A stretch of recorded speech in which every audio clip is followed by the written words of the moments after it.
went on and he said, it is fundamental to our belief that there is a presence in the universe with which we may communicate and which will consciously respond to such communication.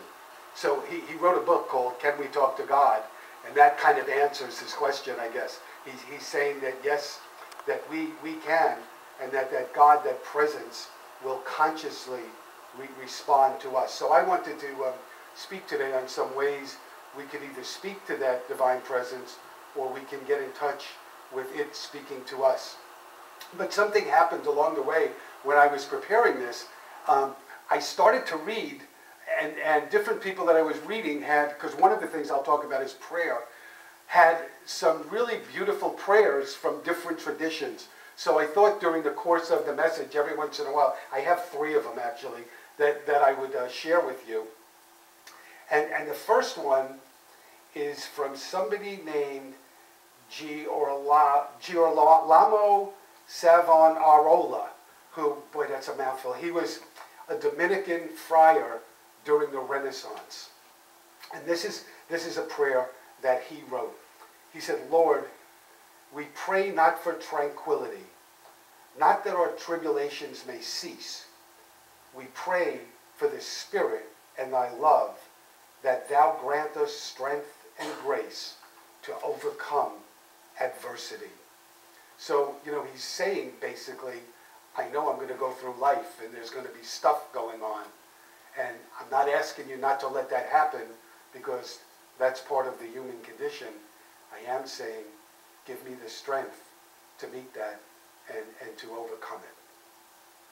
So the first thing I wanted to speak about in terms of sacred communication is our inner voice. And it could have lots of different names, so I just decided to call it inner voice.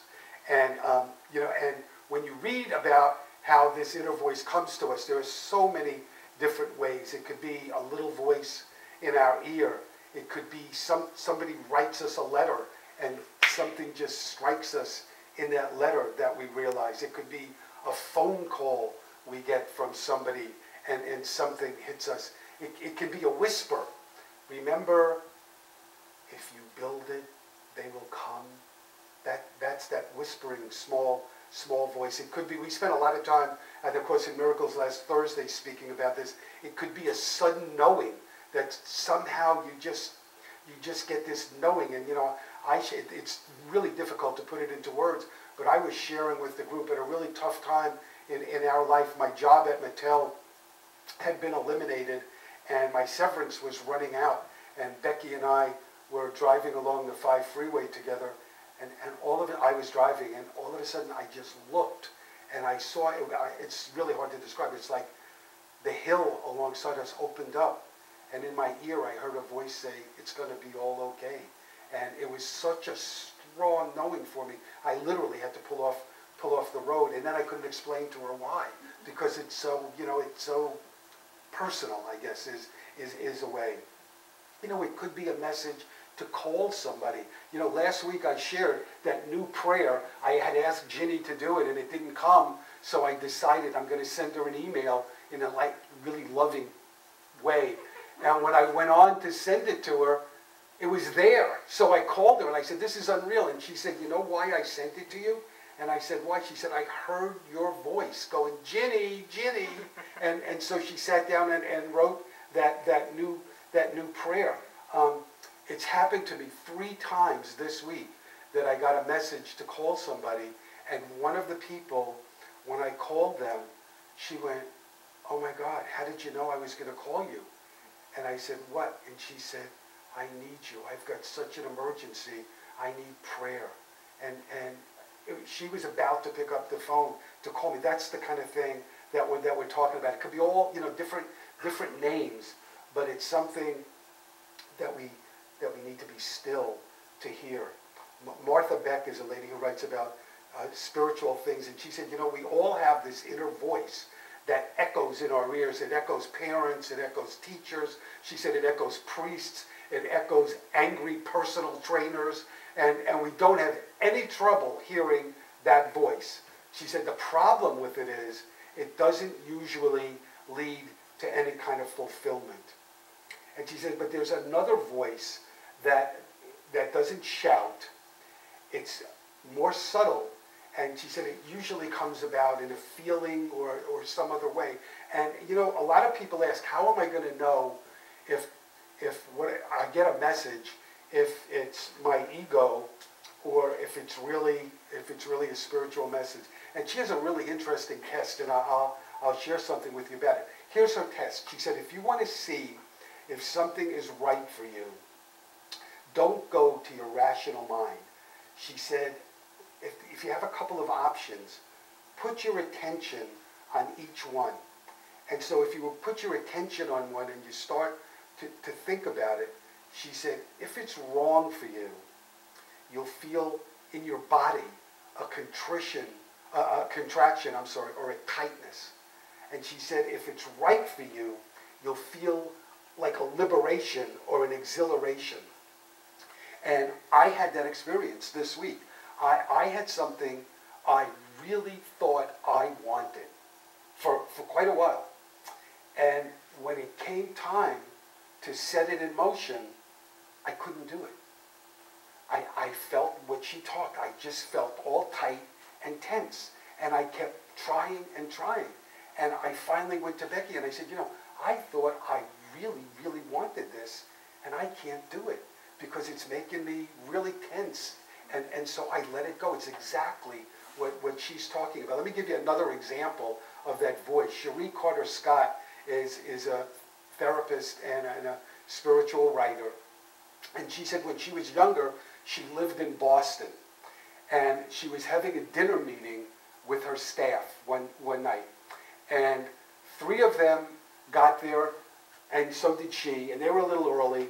And they waited, and then they went into the restaurant, and the other 4 were late. And she said, okay, it's Boston, it's December, it's cold, and it's snowing.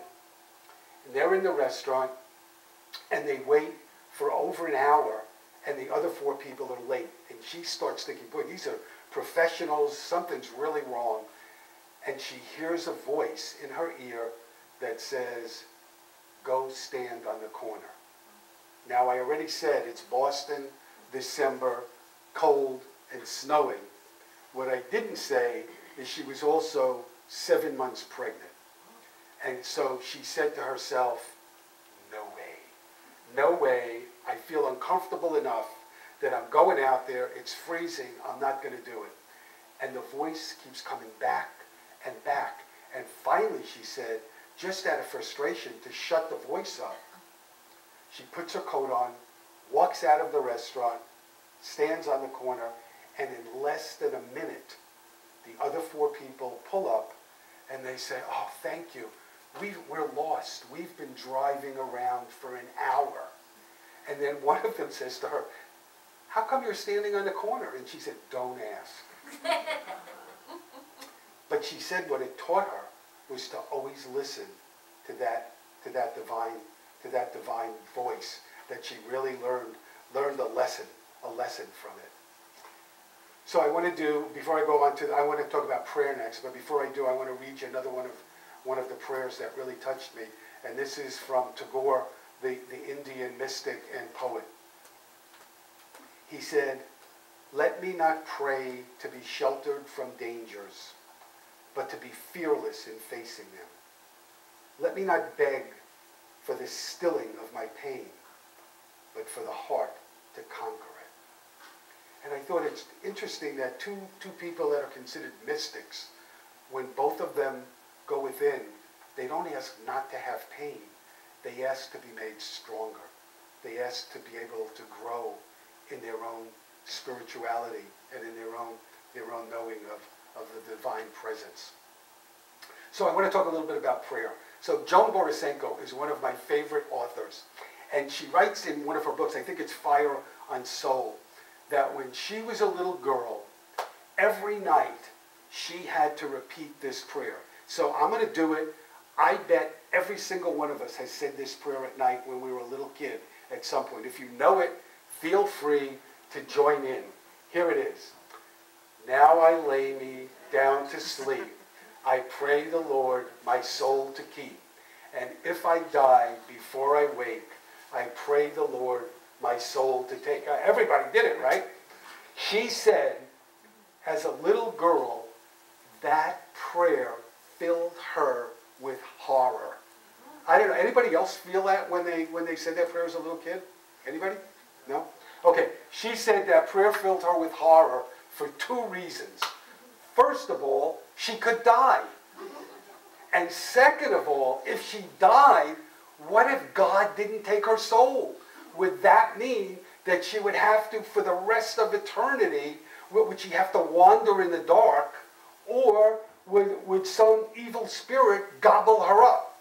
So she said, in the book, she said, either way, I decided prayer wasn't for me.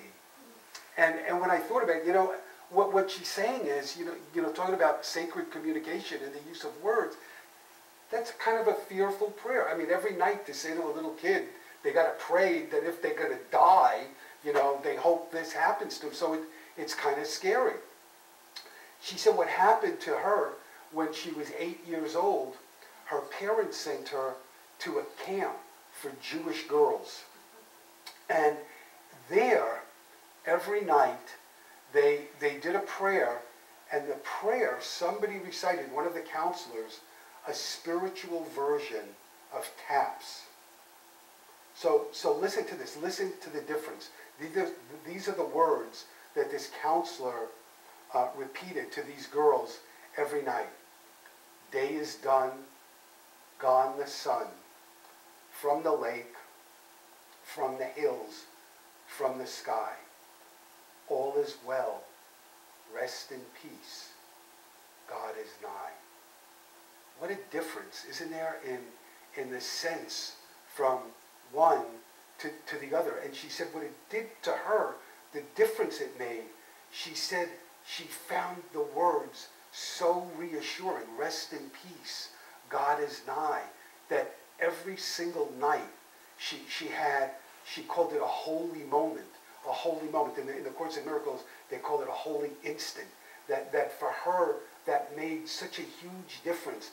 Every night, instead of going to bed scared, she went to bed feeling peaceful and feeling wrapped in God's love.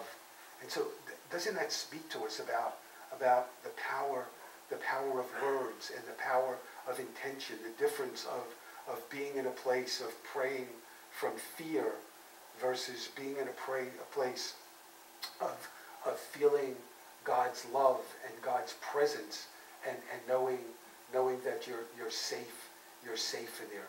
Carolyn Mays, who's Catholic, writes a lot about prayer, and she says, you never should pray casually, because prayers don't fall on deaf ears. So she's saying that there's this divine presence that's always listening to us and always hearing what we're putting out, which is kind of what we teach, that whatever we put out into the universe is heard. And so she's saying, don't be casual about what you put out there, and also don't assume that your prayers aren't going to be answered, because they are.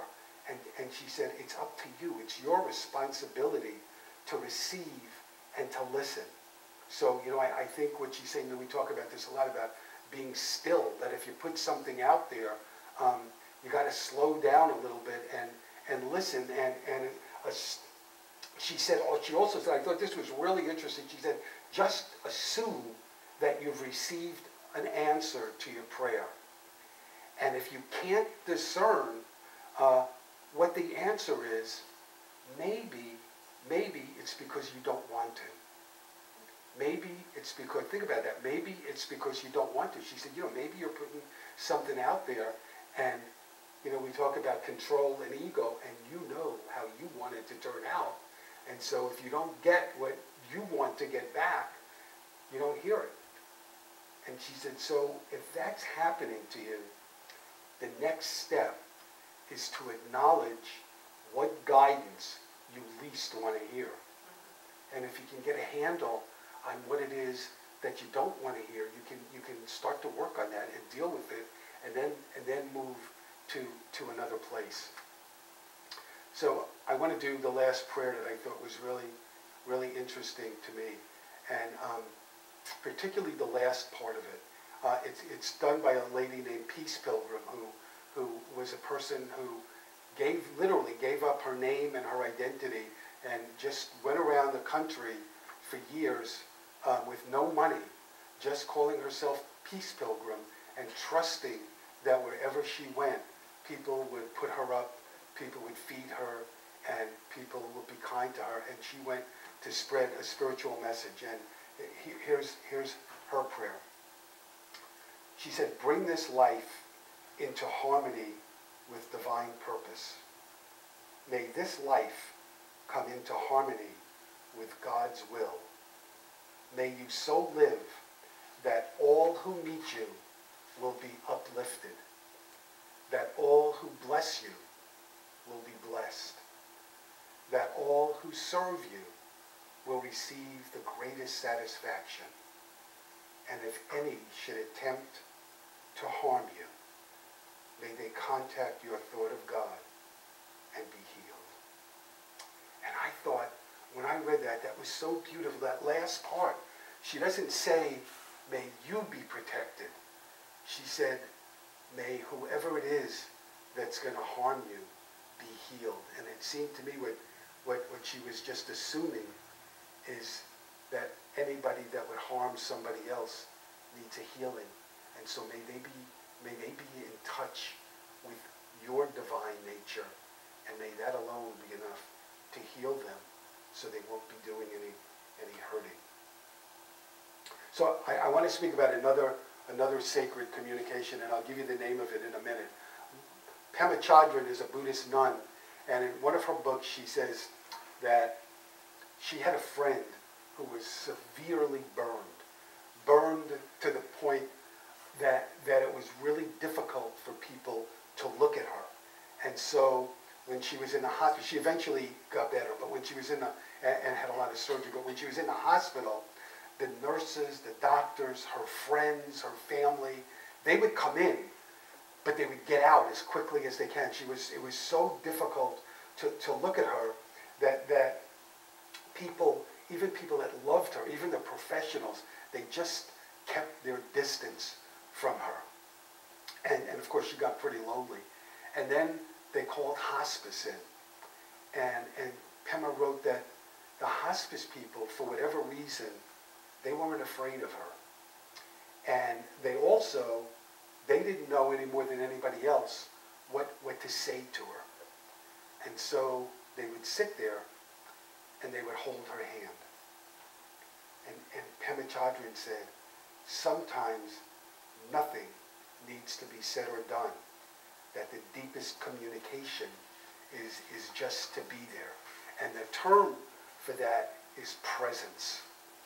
And so much, that's what people need. And it's so interesting. I've read so many stories about people that had friends or family that were ill and didn't know what to say. And the truth is, you don't really need to say anything most of the time. You just need to be there. Just last night, I made a phone call. I spoke maybe a month or so ago, maybe a little longer, about my best friend dying. And one of the intuitive calls I got was I needed to call his wife. And so I called her last night. And I wasn't sure what I was going to say. And all I did was say, "Hey, Patty, it's Ron. How you doing?" And she took the rest of the conversation. And we had a really good time. And we reminisced, and it was really wonderful. But you don't need to know anything. You just need to be. Marshall Rosenberg, who is known for writing about nonviolent communication. In fact, he discovered the term. He said, you don't have to fix situations to make others feel better. And he relates in the book that he once did a workshop for 23 mental health professionals, and he gave them an exercise to do. He said, "Here's what I want you to do. I want you, in a minute, I'm going to read to you something that a patient has said to you. And I want you to write down, word for word, how you would respond to this patient. What you would say, word for word, if somebody came to you and said, 'I'm feeling really depressed. I just don't see any reason to go on. Okay, somebody comes, you're a mental health professional, I'm feeling really depressed, I don't see any reason to go on. So they all write their stuff out. And Marshall Rosenberg collects them, and he says, okay, now I'm going to read each one. He said, but before I read them, I want you each, as I read them, to put yourself in the patient's shoes. And I want you to raise your hand when you hear a statement that gives you a sense that you've been heard. Okay, so these professionals now write it out, and then he says, I'm going to read all of them, and tell me when you feel you've been heard. 3 out of 23. 3 times. So 20, these are mental health professionals, didn't feel like they were heard because they asked questions that distanced themselves. And what Marshall Rosenberg said is the key ingredient that most people need is presence. Presence. And presence means when we're wholly present with another person and with them and with what they're experiencing. You know, I remember maybe 6 months ago in a talk, I talked about a couple that were talking to one another, and the woman turned to her husband and she said, you know, I really love when you buy me flowers and I love when you buy me candy, but what I really want is you. I want your presence. So I want to do one last thing before I'm going to end with a meditation, but about holy and sacred communication. I read something this week about a lady named Colleen Kelly, whose brother was killed in 9/11. And she attended a conference at Fordham University, and had a really long name, but basically it was reflections on 9/11 and its afterlife. And one of the speakers that she heard was somebody that I talk about fairly often here, Rabbi Erwin Kula. And when he came up, he said that one of the things he learned from this, and I'll tell you why in a minute, was that the most important value that most of us have is love. Love is the driving force in our lives. And how he came to that, he became fascinated by the last words that people who died in 9/11 said. And so he went on a search, and he tried to seek out as many as he could of what people said when they knew, when they were either in the planes or they knew that those towers were going to collapse. And you know what he found? It was fascinating.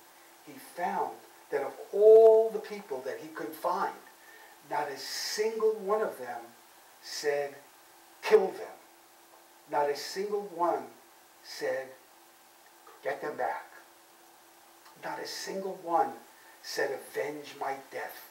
He said, none of them had last words that had any hate in them. He said there were some that had fear, but most of them were about love. And he gave some examples, like, tell mom and dad I love them. Tell the kids I'll miss them and I love them. Julie, it's really bad, but know that I love you. Those are the kind of last words. And so Colleen Kelly said, so what does that tell us? And she said for her, it taught her that in the end, the lesson is all about love. And she said, so how much do I miss and love my brother? A lot. And then she wrote, she closed the article, she said, how much I want the world to be a place where the last words are never a result of political violence, but instead reflect the life well lived. So I wanted to end today in a different way. Actually, this is Joan Borysenko's book, Fire in the Soul, and she has a really beautiful loving kindness meditation. So I wanted to do that. So if you're comfortable, if you feel comfortable, take stuff off your lap. If you don't, keep your eyes open. But if you're comfortable, close your eyes, and we'll go through this meditation together. So just close your eyes. Become aware of your breathing, and notice how your body rises gently on the in-breath and relaxes on the out-breath. Every out-breath is an opportunity to let go and to become present in the flow. Imagine that you can breathe in the Divine Spirit as a radiant white light coming in through the top of your head and swirling through your body as you breathe out. Allow the light to flow through you and pour down upon you as if you were standing in a sunbeam, breathing in a sunbeam, surrounded by its radiance and warmth, which extends around you in a large circle. And now, see yourself at 20 or 21 years old, entering the circle of light. Look into the eyes of this young adult who is just learning to make his or her way in the world and express her own uniqueness. Let him or her feel your support for all the joys and sorrows, trials and learnings that you know are in store for him or her.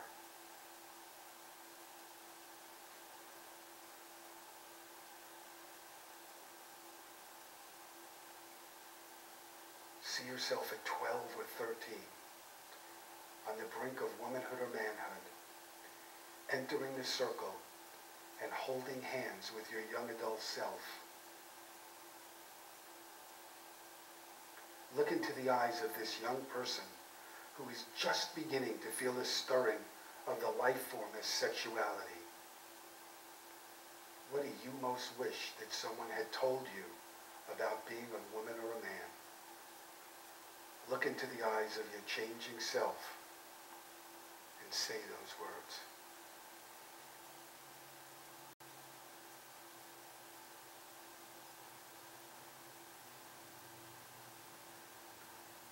See yourself at 7 years old, entering the circle of light and holding hands with your 12-year-old. Enjoy the radiance and innocence of this beautiful little being who values intuition as much as intellect. And now behold, a radiant angel enters the light and places your infant self into the arms of your 7-year-old. Look into those eyes filled with ageless wisdom and newborn innocence. In full knowledge of all that beautiful infant has endured in its search for wisdom and freedom, give it your greatest respect and love. And now imagine that you could tuck all these children into your heart and silently repeat the following blessings for yourself. May I be at peace. May I know the beauty of my own true nature. May my heart remain open. May I be healed.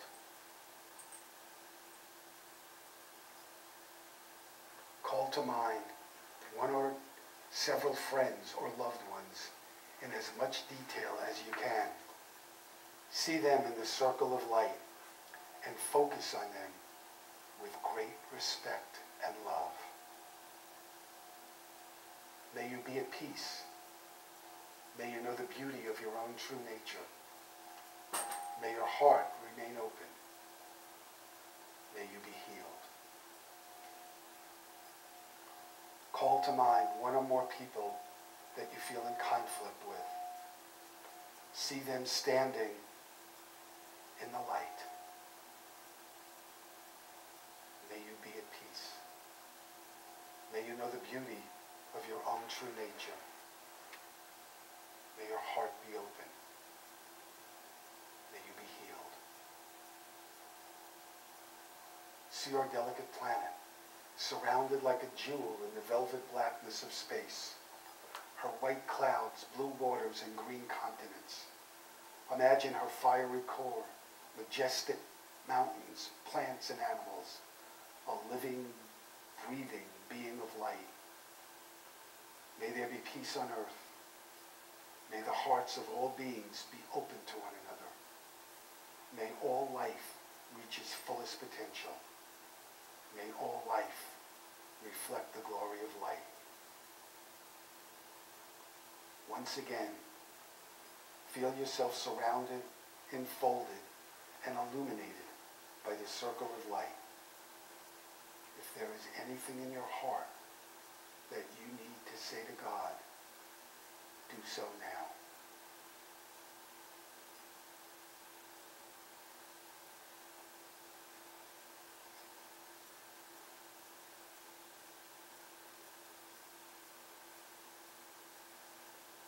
Dear one, Father, Mother of all,